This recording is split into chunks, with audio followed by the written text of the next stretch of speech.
आज आपण बनवणार आहे रताळ्याचे भजी। हे रताळा घेतलाय मी, एक मोठा आहे आणि एक छोटा आहे, म्हणजे आपण भजी बनवणार आहे रताळ्याची। हो, मी धुवून घेतले, आपण किसून घेणार आहे आता।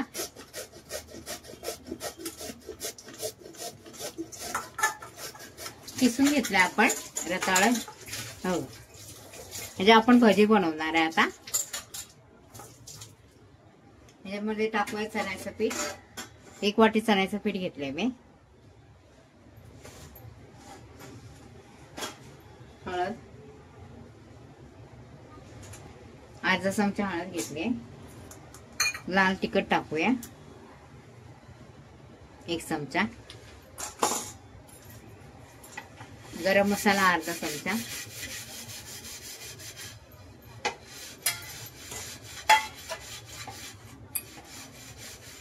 जिरे टाकूया थोडंसं,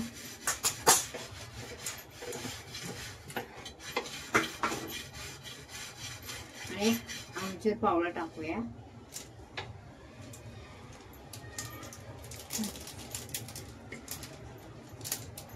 चाट मसाला ना, हो चाट मसाला टाकूया 1 चमचा आहे चाट मसाला।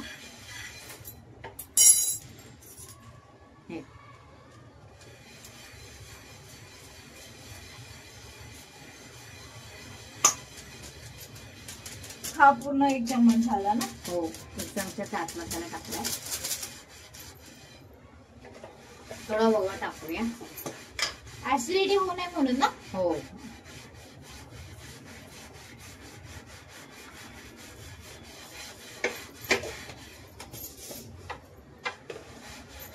त्याला आपण काढून घेऊया।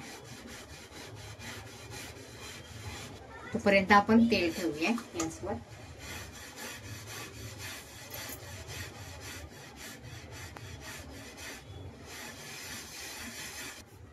म्हणजे चवीप्रमाणे मीठ टाकूया, मीठ नाही टाकलं मग असे।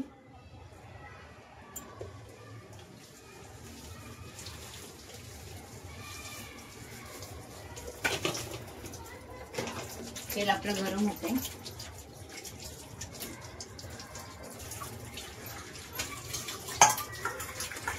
थोडं गरम तेल टाकूया याच्यात, म्हणजे ना भजी कुरकुरीत होतात।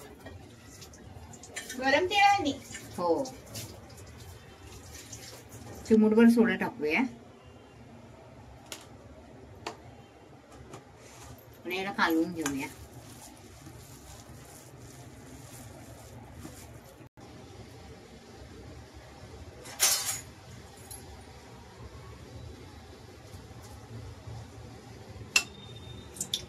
पहिले असं टाकून बघायचं का तेल गरम झालं की नाही? हो, तेल गरम झाले आपलं, काढून घेऊया भाजी।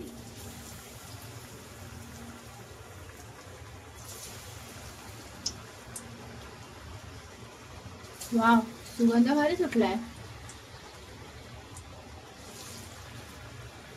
रताळ्याचे भजी आहेत ना, ह्यामध्ये लाल तिखट टाकलाय ना, ह्याचा गोडपणा कमी व्हावा म्हणून।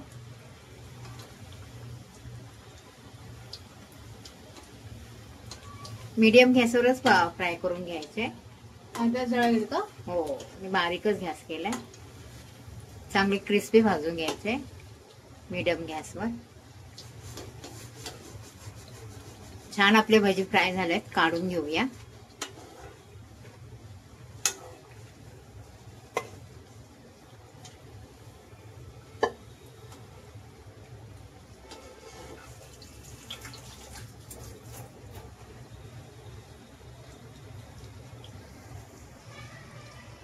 आपण भजे काढून घेऊया, म्हणजे आपले फ्राय झाले चांगले।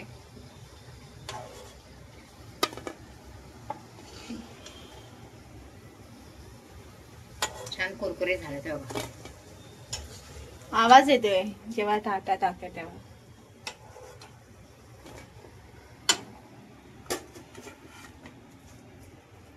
अशाच प्रकारे आपण आता दुसरे भजी पण करून घेऊया।